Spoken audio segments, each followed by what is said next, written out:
বাসা থেকে এবং পরবর্তীতে তার ছেলের নাম্বার থেকে ফোন আসে যে তার ছেলেকে কিডন্যাপ করা হয়েছে, অপহরণ করা হয়েছে এবং তার কাছে মুক্তিপণ চাচ্ছেন 50,000 টাকা।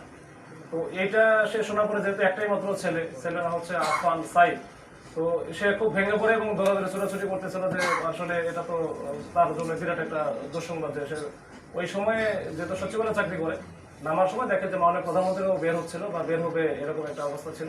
তখন সে ওই প্রোটোকলে তো একটু যাওয়া মুশকিল, তারপরেও সে দৌড়াদৌড়ি করতেছিল। এখানে গিয়ে যখন মাননীয় প্রধানমন্ত্রীর নজরে আসে তখন কিন্তু তাকে অ্যালাউ করার পরে তার সে কান্নাকাটি করতেছিল। তো একটা পর্যায়ে তার কাছ থেকে শুনে যে আসলে মাথা ঠান্ডা করে যে কি হয়েছে আমার একটু বলেন। তো তার কাছ থেকে যখন শুনছে যে এবং ছোট বাচ্চা অপহরণ হয়েছে এবং তার কাছে মুক্তিপণ চাইছে, বিষয়টা অনেক মানে সিরিয়াস আর কি।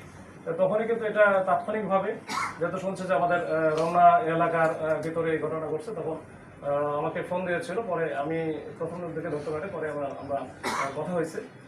তো একটা নির্দেশনা ছিল তো এটা যেন আমরা যত তাড়াতাড়ি সম্ভব আমরা উদ্ধার করি এই যে বাচ্চাটাকে।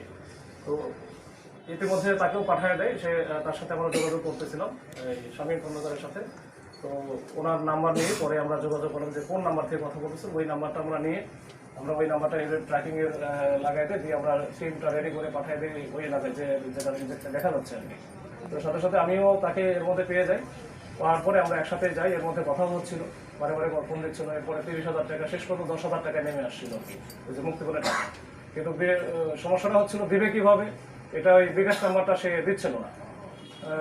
বলছে দিব বলে কিন্তু দিচ্ছিল না। তো পরে আমরা যখন ওই এলাকায় আমাদের টিম যখন ঘুরতেছিল ওই যে কাছাকাছি এলাকায়, তো তারা ছিল মূলত চামিলি বাগের ওখানে মানে একটা ওই আন্ডার কনস্ট্রাকশন একটা বিল্ডিং, 10 তলার মতো বিল্ডিং ছিল।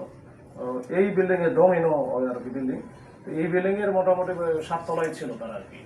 তো এইখানে হয়তো ওরা কোনোভাবে বুঝতে পেরেছে যারা অপহরণকারী, তখন তারা কিন্তু ওই বিল্ডিং এর নিচে রেখে ওরা পালায় যায়।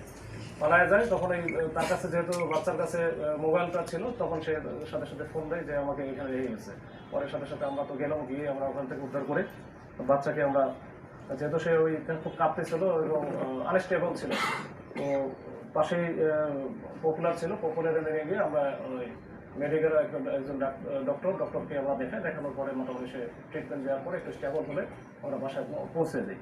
তো এই ঘটনার প্রেক্ষিতে যেহেতু আমরা বাচ্চাটাকে অক্ষত অবস্থায় উদ্ধার করেছি, তো এটা নিঃসন্দেহে মাননীয় প্রধানমন্ত্রীর একটা অনেক বড় একটা ইয়ে